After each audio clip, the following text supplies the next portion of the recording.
tun ki sikin lalpa ei tat na sia kala thi sanwa athonin luang kuana upe hoi na sangin lalpa nang ma chu bel tak lahi nang ma chu bel tak lahi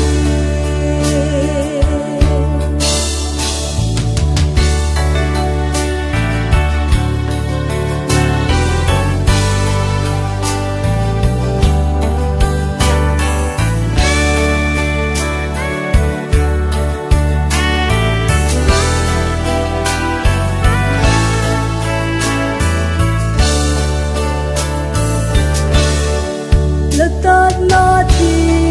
san zala la cha sak ka nun la dei gwal hi lo te ka hi boy lal pa la hat na nei thuam ei tat na sia ka la thi san wa athonin luang kuana upe hoi na sangin lalpa nang ma chu bel tak lahi nang ma chu bel